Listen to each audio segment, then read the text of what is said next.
অধ্যায় ২৬ ফেরার কথাই ছিল। ওলোগুন্ডেসা, ভারতীয়, যিনি একসময় নাস্তিক ছিলেন। আসসালামু আলাইকুম ওরহমাতুল্লাহি ওয়া বরকাতুহ। মিথ্যার মাধ্যমে সত্য যেভাবে স্পষ্ট হয়ে ওঠে, আর কিছুর দ্বারাই মনে হয় সেভাবে হয়ে ওঠে না।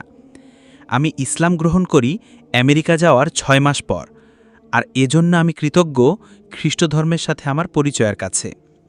আমার জন্ম ভারতে। আমি বেড়ে উঠেছি হিন্দুদের মাঝে, যারা অসংখ্য দেবদেবীর উপাসনা করে।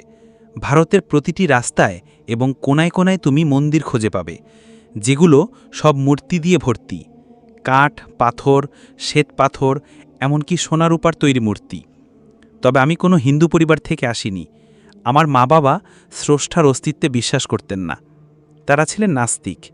তারা আমাকে শিখিয়েছিলেন যে ঈশ্বর বলে কেউ নেই। শৈশবে মা বাবা আমাকে যা বলতেন, আমি তাই অন্ধভাবে বিশ্বাস করতাম। আমি তাদের কর্তৃত্ব নিঃশর্তে মেনে নিতাম এবং ভাবতাম তারা বুঝি সব জানেন। তাদেরকে মনে করতাম নির্ভুল। কিন্তু আমি যত বড় হতে থাকলাম, তত বুঝতে লাগলাম যে তারা আসলে সব কিছু জানেন না, এবং নিঃসন্দেহে তারা নির্ভুল ছিলেন না।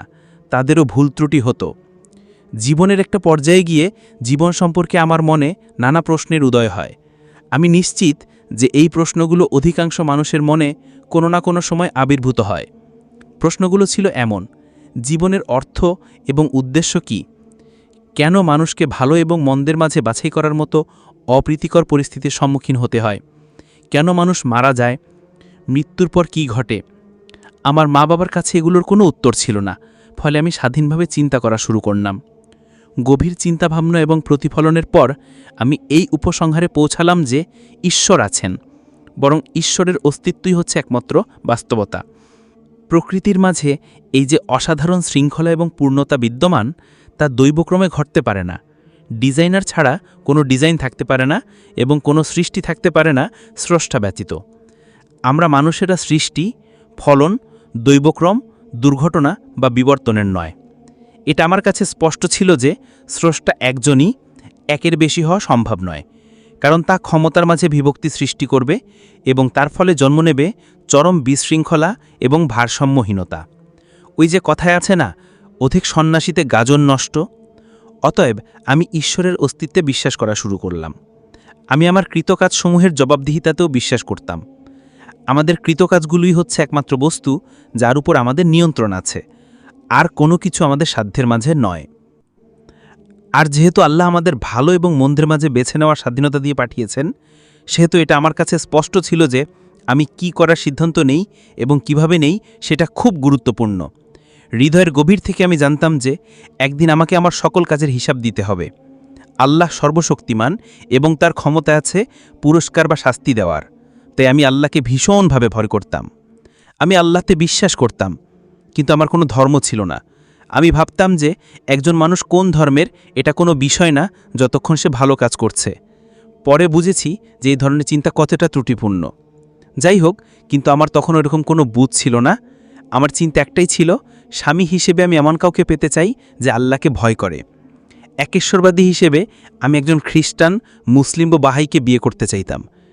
আমার স্বামীর সাথে আমার সাক্ষাৎ হয় অত্যন্ত অদ্ভুত এক পরিস্থিতিতে।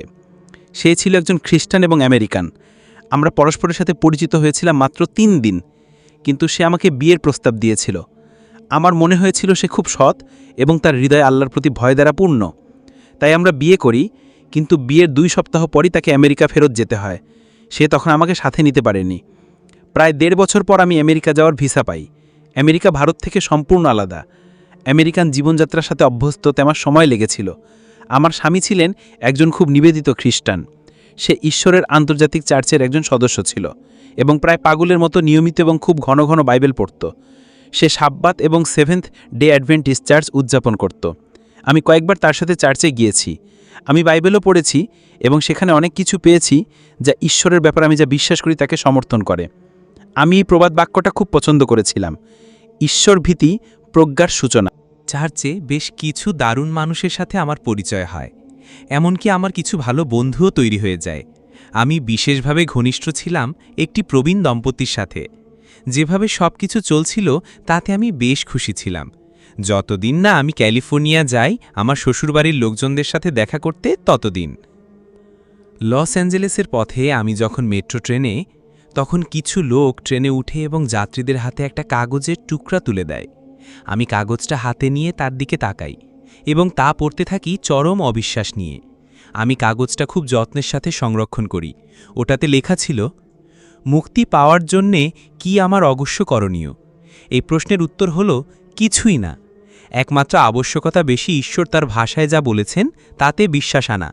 তিনি বলেন, বিশ্বাস আনো প্রভু যিশুর উপর এবং তাহলেই তুমি মুক্তি পাবে। শুধু বিশ্বাস? হ্যাঁ, ব্যাস এতটুকুই। বিশ্বাস মানে বেশি পরিত্রাণ পাওয়ার উপায় সম্পর্কে ঈশ্বর যা বলেছেন তার উপর সম্পূর্ণরূপে আস্থা জ্ঞাপন করা। আমাদের কি বিশ্বাস করতে হবে?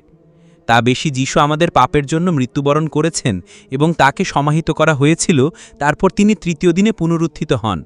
যীশুখ্রিস্ট মৃত্যুবরণ করেন আমাদের অনন্ত জীবন দান করার জন্য। যদি তোমার অনন্ত জীবন পাওয়ার ইচ্ছা থাকে তবে নিচের প্রার্থনাটা করো। স্বর্গীয় পিতা, আমি জানি যে আমি একজন পাপী এবং আমার ক্ষমার ভীষণ দরকার।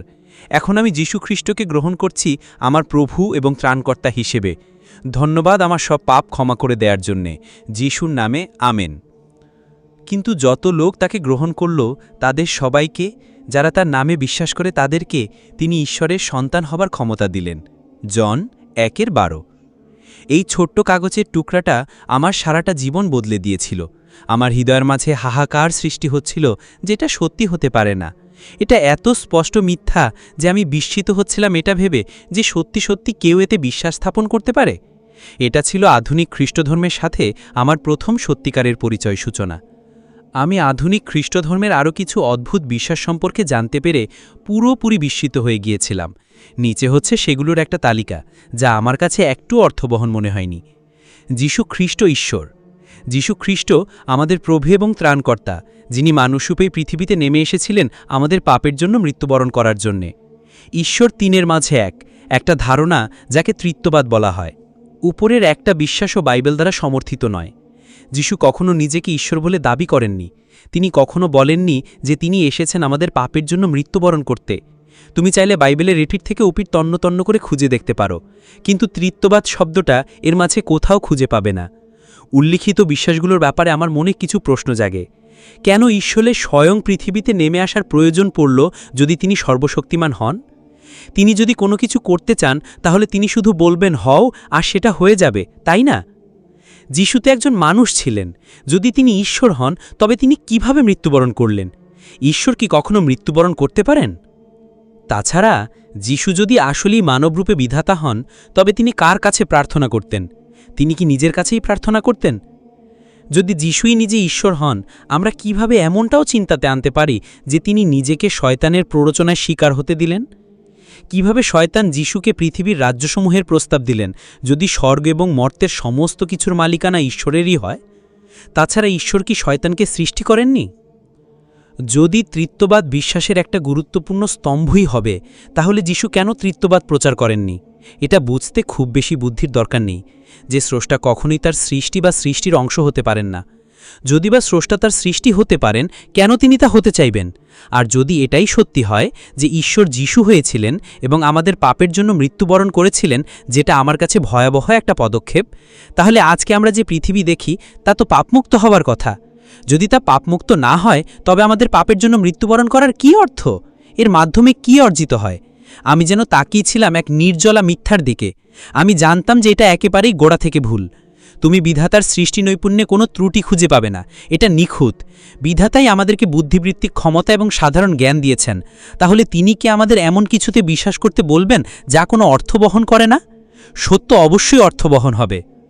যখন কোনো অনুসন্ধানকারী সত্য বের করতে চায় তখন সে সূত্র খোঁজে, প্রমাণসমূহ পরীক্ষা করে এবং তার বুদ্ধিকে কাজে লাগায়। মানুষ সব ক্ষেত্রেই এই পদ্ধতি প্রয়োগ করে, ধর্মের বিষয়াদি ছাড়া। একমাত্র এখানেই সে যুক্তিবুদ্ধিকে বিসর্জন দেয় এবং তাদেরকে যা শেখানো হয় তাতে অন্ধভাবে বিশ্বাস করে। আমি অবাক হই এটা ভেবে যে কিভাবে মানুষ সত্যি সত্যি এটা বিশ্বাস করতে পারে যে যিশু তাদের পাপের জন্য মৃত্যুবরণ করেছেন। আমি তোমাকে একটা প্রশ্ন করতে চাই। ধরো তুমি যদি কোনো একটা গুরুত্বপূর্ণ পরীক্ষায় অবতীর্ণ হও, তুমি কি বিশ্বাস করবে যে পরীক্ষায় পাশ করার জন্য তোমাকে কিচ্ছু করা লাগবে না? তোমাকে কেউ এসে বলল যে তোমাকে সির্ফ একটা কাজ করতে হবে, আর তা এই বিশ্বাস আনা যে তোমার শিক্ষক নিজেই পরীক্ষার জন্য পড়বেন এবং তোমার হয়ে কঠোর পরিশ্রম করে দিবেন, যে এমন কথা বলবে, তুমি কি তাকে বিশ্বাস করবে? অবশ্য তুমি চাইলে বিশ্বাস করতে পারো যা তোমার মন চায়, কিন্তু যখন তোমার পরীক্ষার ফল প্রকাশ পাবে, তুমি আবিষ্কার করবে যে তুমি পরীক্ষায় 0 পেয়েছ। শুধু তাই না, যখন তোমার শিক্ষক জানতে পারবে যে তিনি তোমার হয়ে সব পড়া পড়ে দেবে, এই হাস্যকর চিন্তাকে তুমি প্রশ্রয় দিচ্ছিলে, তিনি সম্ভবত তোমাকে স্কুল থেকে বের করে দিয়ে কোনো পাগলা কার্ডে পাঠাবেন তোমার মাথা ঠিক আছে কিনা পরীক্ষা করে দেখতে। ভারতে এতগুলা মন্দিরের মাঝে আমি জানতাম যে মানুষ মিথ্যার উপাসনা করছে। হিন্দুবাদ এর বহু ঈশ্বরবাদিতা কখনই আমার কাছে অর্থবহ লাগেনি। আমি সবসময় ভেবে অবাক হতাম যে হিন্দুরা কিভাবে জানে তাদের দেবদেবীরা দেখতে কেমন। আমি আবিষ্কার করলাম আমেরিকাতেও অবস্থা কম বেশি একই রকম। একমাত্র পার্থক্য হচ্ছে প্রতিটা রাস্তার কোনায় কোনায় তুমি মন্দির পাবে চার্চ। খ্রিস্টধর্ম যেভাবে আমেরিকাতে চর্চা হয় সেটাও আমার কাছে অর্থবহ লাগেনি। মানুষ এমনভাবে যিশুর ছবি আঁকত যে তারা জানত যে তিনি দেখতে কেমন ছিলেন। আমি নিশ্চিত যে সত্যিকারের যিশু কখনোই দেখতে তেমনটি ছিলেন না যেভাবে তারা ফুটিয়ে তুলত। আমি খ্রিস্টধর্ম নিয়ে আমার প্রশ্নগুলো নিয়ে আমার স্বামীর মুখোমুখি হয়েছিলাম। তার কাছে কোনো সদুত্তর ছিল না। আমি আমার খ্রিস্টান বন্ধুদেরও জিজ্ঞেস করেছিলাম। তারা আমাকে কিছু উত্তর দিয়েছিল বটে, কিন্তু তাদের উত্তরগুলো এত অসংলগ্ন ছিল যে আমি তাদেরকে প্রশ্ন করাই ছেড়ে দিয়েছিলাম। জানতে চাও তারা আমাকে কি বলেছিল? সত্যি বলতে কি, আমি তোমাদেরকে সেগুলো বলার জন্য উৎসুক আছি। তাদের বক্তব্য ছিল, কোনো পাপ বা ভুল একজন ত্রুটিমুক্ত বিধাতার সামনে দাঁড়াতে পারে না। যা আমাদের চোখে খুব ছোট্ট কোনো ভুল, তার পরিপূর্ণতার কাছে তাও সহ্যের বাইরে। একটা পাপ কাজই যথেষ্ট। আদম এবং হাওয়ার কথাই ধরো, তারা শুধু একটা কাজ করেছিলেন, ছোট্ট একটা কাজ, কিন্তু তাদের সেই একটা কাজই পৃথিবীতে পাপ প্রবেশের দ্বার উন্মুক্ত করে দিয়েছিল। তারা জানতেন তাদের এই একটা কাজের পরিণতি মৃত্যু, কিন্তু ঈশ্বর তাদেরকে প্রতিশ্রুতি দিলেন যে উপায় আছে যার মাধ্যমে তাদের কাজের পরিণতি থেকে পরিত্রাণ মেল সম্ভব। আর সেই প্রতিশ্রুতির ব্যাপারেই নবীগণ লিখে গেছেন। এই প্রতিশ্রুতি এবং তার পূর্ণতা, এটাই সেই অন্তর্নিহিত বাণী যা বাইবেলের বাকিটা জুড়ে আছে। আর তা হল, শুধু ইহুদি নেতারাই পাপী নয় যারা যিশুকে ক্রুশবিদ্ধ করেছিল। এর মাঝে রয়েছে ডেভিড, লোত এবং অন্যান্যরাও। তাদের মাঝে অন্তর্ভুক্ত আছো তুমি এবং আমিও। খুব ছোট্ট কোনো পাপও মৃত্যুকে আমাদের প্রাপ্য করে দেয়, কিন্তু আদম এবং হাওয়ার জন্য যেমন তারা যা করেছিল তা থেকে ফিরে আসার কোনো পথ ছিল না, আমাদেরও এমন কোনো করণীয় নেই যে যার মাধ্যমে আমরা যেসব পাপ করেছি তা থেকে ফিরে আসতে পারি। কিন্তু ঈশ্বর আদম এবং হাওয়াকে যে প্রতিশ্রুতি দিয়েছিলেন, আমাদেরও সেই অনুরূপ প্রতিশ্রুতি দিয়েছেন। তিনি চান আমরা শুধু সেই প্রতিশ্রুতি গ্রহণ করি। কিভাবে মানুষ এটা বিশ্বাস করতে পারে? কিন্তু মোটামুটি এই ছিল যা আমার ঘনিষ্ঠ খ্রিস্টান বন্ধুরা বিশ্বাস করত। তাদের মতে সকল পাপ, সকল মন্দ আল্লাহর দৃষ্টিতে একই। তাহলে একজন লোক যে একটা রুটি চুরি করেছে, তার শাস্তি কি তার সমান যে 10 জন মানুষকে খুন করেছে? এটা কি ধরনের ন্যায় বিচার? আমি কৃতজ্ঞ যে আমেরিকার আইনশৃঙ্খলা পদ্ধতি সমস্ত অপরাধের শাস্তি হিসেবে মৃত্যুদণ্ড দেয় না। আর পৃথিবীর ন্যায় বিচার কি আল্লাহর ন্যায় বিচার চেয়ে ভালো? আর এমন চিন্তাও উদ্ভট যে আমাদের সকল ছোট ছোট পাপের জন্য মৃত্যু আমাদের প্রাপ্য, এবং আমরা বাঁচতে পারি শুধু এটা বিশ্বাস করে যে ঈশ্বর আমাদের পাপের জন্য মৃত্যুবরণ করেছেন। আমরা বিশ্বাস করি আর নাই করি, এটা তবু তো আমাদের মৃত্যু থেকে বাঁচাতে পারছে না, তাই না? আমরা যদি কোনো পাপ করি তাহলে সেটা আদম এবং হাওয়ার জন্য তো নয়। আমরা পাপ করি কারণ আমাদের স্বাধীন ইচ্ছাশক্তি দ্বারা আমরা ভুল বা পাপ করাকে বেছে নেই। ন্যায় বিচারের দাবি বেশি আমাদের কাজের জন্য একমাত্র আমরাই দায়ী। আমি যে ভুল করি তার জন্য অন্য কেউ দায়ী হতে পারে না। তাই কেউ যদি আমার কাছে এসে বলে যে সে আমার পাপের বোঝা নিতে আগ্রহী, আমি তাতে রাজি হব না। যেহেতু আমি অপরাধ করেছি, অবশ্যই আমিই শুধু তার পরিণতি ভোগ করব। এটা কোনোভাবেই কোনো অর্থ বহন করে না যে আমরা সচেতনভাবে ভুল করব, সব ধরনের পাপ ও অপরাধে লিপ্ত হব, আর সব বোঝা চাপিয়ে দেব এমন কারো ওপর যে সম্পূর্ণরূপে নির্দোষ। এই পৃথিবীতে এমন কোনো আইন শৃঙ্খলা পদ্ধতি নেই যেখানে টম একটা হত্যা করে আর টমের বদলে ডিককে ফাঁসি দেওয়া হয়। যদি এমন কিছু করা হতো তাহলে পুরো পৃথিবীর ব্যবস্থাটাই এলোমেলো হয়ে যেত। আমি লাইব্রেরিতে গেলাম এবং প্রশ্নের উত্তর খোঁজা শুরু করলাম। আমি ইসলাম, অন্যান্য একত্ববাদী ধর্ম নিয়ে পড়াশোনা শুরু করলাম। আমি কোরআন পড়লাম। আমরা আর কিছু খোঁজার দরকার বেশি না। আমি আবার সকল প্রশ্নের উত্তর সেখানেই পেয়ে গেলাম। কোরআনের বাণী খুব সুস্পষ্ট। 1. আল্লাহ এক, তিনি চিরন্তন এবং তার কোনো মৃত্যু নেই। 2 তিনি কারো জন্মদাতা নন, কেউ তার জনক নয়। 3 তার সদৃশ কেউ নেই। 4 বিচার দিবসের দিন প্রতিটা আত্মাকে তার কাজের জন্য জবাবদিহি করতে হবে। 5 কেউ অন্যের বোঝা বহন করবে না। 6 যিশু আল্লাহর একজন রাসূল ছিলেন। 7 যারা সত্যকে বিশ্বাস করবে এবং ভালো কাজ করবে তাদের পুরস্কার স্বরূপ জান্নাত দেওয়া হবে। 8 যারা বিশ্বাস স্থাপন করেনি এবং সত্যকে প্রত্যাখ্যান করেছে তাদের জাহান্নামে নিক্ষেপ করা হবে। 9 আল্লাহ ছাড়া ইবাদতের যোগ্য আর কোনো উপাস্য নেই। তিনি এই বিশ্বজাহানের প্রতিপালক, সৃষ্টিকর্তা, তিনি সব কিছু জানেন এবং শোনেন। খ্রিস্ট ধর্মের ব্যাপারে আমার যা কিছু প্রশ্ন ছিল সেগুলোর উত্তরও পাওয়া হয়ে গিয়েছিল। আমি কোরআন থেকে নিচের বিষয়গুলো শিখলাম। 1 যিশু ঈশ্বর ছিলেন না, না তিনি ছিলেন ঈশ্বরের পুত্র। 2 তিনি ক্রুশবিদ্ধ হননি। 3 তিনি আমাদের পাপের জন্য মৃত্যুবরণ করেননি। 4 চিত্তবাদ বলে কোনো তত্ত্বের অস্তিত্ব নেই। 5 উপরের সমস্ত কিছু আল্লাহর ব্যাপারে খুব নিন্দিত এবং ক্ষমার অযোগ্য কথাবার্তা। কোরআনে এমন একটা বাক্য নেই যা অর্থবহ নয়, বরং আমি জীবন ও মৃত্যু সংক্রান্ত অপরাপর সকল প্রশ্নের উত্তরও পেয়েছি সেখানে। কোরআন আল্লাহর বাণী, এ ব্যাপারে বিন্দুমাত্র সন্দেহের অবকাশ নেই। আমি কোরআনের উৎস অনুসন্ধান করেছি, নবী মুহাম্মদ সাল্লাল্লাহু আলাইহি ওয়াসাল্লামের জীবনীও পড়েছি। তার কাহিনী পড়ে আমি চোখের জল আটকাতে পারিনি। ইসলামে অন্ধবিশ্বাসের কোনো স্থান নেই। আল্লাহ তার দেওয়া বুদ্ধি ও জ্ঞানকে ব্যবহারের মাধ্যমে আমাদের সত্য উদ্ঘাটনের আহ্বান জানিয়েছেন। আমি সত্যকে খুঁজে পেয়েছি। ইসলাম গ্রহণ করতে হলে আমাকে যা করতে হবে তা বেশি, আল্লাহ ব্যতীত ইবাদতের যোগ্য আর কোনো উপাস্য নেই। মুহাম্মদ সাল্লাল্লাহু আলাইহি ওয়াসাল্লাম আল্লাহর প্রেরিত রাসূল, এই ঘোষণা দিতে হবে। আমি অন্য আর কিছু ভাবতে পারছিলাম না। আমি আমার স্বামীর সাথে ইসলাম নিয়ে কথা বললাম। আমরা প্রায় প্রতিদিন ধর্ম নিয়ে তর্ক করতে থাকলাম। আমার স্বামী আরও ঘনিষ্ঠভাবে বাইবেলের সাথে যুক্ত বেশি। আমাকে জানিয়ে দিল যে সে যীশু খ্রিস্টকে অস্বীকার করতে পারবে না। সে আমাকে একেবারেই গুরুত্বের সাথে নিচ্ছিল না। সে আমাকে বলল যে আমার যা খুশি আমি তাই বিশ্বাস করতে পারি, তার কোনো সমস্যা নেই যদি আমি ইসলাম গ্রহণ করি। কিন্তু এখানে একটা সমস্যা ছিল। আমি জানলাম যে যদি আমি শাহাদা উচ্চারণ করে মুসলিম হই তাহলে স্বামীর সাথে আমার বিয়ে স্বয়ংক্রিয়ভাবেই ভেঙে যাবে। একজন মুসলিম নারীর অমুসলিম বা অবিশ্বাসী কাউকে বিয়ে করার অনুমতি নেই। ইসলামে একজন নারী অবশ্যই তার স্বামীকে মেনে চলবে। স্বামী ঘরের কর্তা এবং নেতা। তাই স্বামী যদি খ্রিস্টান হয় তবে সে তাকে কিভাবে মেনে চলবে? ইসলাম ঘরে কখনো গৌণ ভূমিকা পালন করতে পারে না। সত্য সবসময় উঁচু স্থানে থাকবে, মিথ্যা নয়। আমাকে একটা বাছাই করতে হতো। হয় আমি ইসলাম গ্রহণ করব, অথবা আমার স্বামীর সাথে খ্রিস্টানের মতো করে বিবশিত জীবন যাপন করে যাব। আমি আমার স্বামীকে গভীরভাবে ভালোবাসতাম। আমি আমার দেশ ছেড়ে এসেছি শুধু তার সাথে থাকব বলে। সে আমার কাছে পুরো পৃথিবীর চেয়েও বেশি গুরুত্বপূর্ণ। কিন্তু আমার পক্ষে মিথ্যার সাথে বেঁচে থাকা অসম্ভব ছিল। আমি জানতাম যে এহেন পরিস্থিতিতে আমার জন্য ইসলাম চর্চা করা অত্যন্ত কঠিন হয়ে যাবে। তাই আমি আমার স্বামীকে ছেড়ে যাওয়ার ব্যাপারে মনস্থ করলাম। তাকে ছেড়ে যাওয়ার চিন্তাটাই আমার হৃদয় ভেঙে দিচ্ছিল। আমি নিরবিচ্ছিন্নভাবে কাঁদতে থাকলাম, কিন্তু আমি আমার সিদ্ধান্তে অটল ছিলাম। আমার কোনো ধারণাই ছিল না তাকে ছেড়ে যাওয়ার পর কি হবে। আমি পুরোটাই আল্লাহর হাতে ছেড়ে দিয়েছিলাম। আমি আমার স্বামীকে জানালাম যে আমি কি করতে যাচ্ছি। একমাত্র তখনই সে আমাকে গুরুত্বের সাথে নিতে লাগল। সে ইসলামের ব্যাপারে অনুসন্ধান করার সিদ্ধান্ত নিল। সে আমাকে বলল আমি যেন এই নতুন ধর্মের ব্যাপারে জানার জন্য তাকে কিছু সময় দিই। তখন আমার স্বামীর মাথায় প্রথম যে চিন্তাটা ছিল, সে আমাকে হারাতে চায় না। সে মনে হয় ভেবেছিল আমি তখন বেকুব হয়ে গিয়েছিলাম। কিন্তু সে ইসলাম নিয়ে পড়াশোনা চালিয়ে যেতে লাগল। সারা জীবন ধরে সে একজন খ্রিস্টান, তাই ইসলামের শিক্ষাগুলো তার কাছে একদমই নতুন এবং অদ্ভুত ছিল। 2000 সালের 6 অক্টোবর আমি এবং আমার স্বামী ইসলাম গ্রহণ করি। কিন্তু আমার স্বামী তখনও অনেক কিছুই বুঝেনি।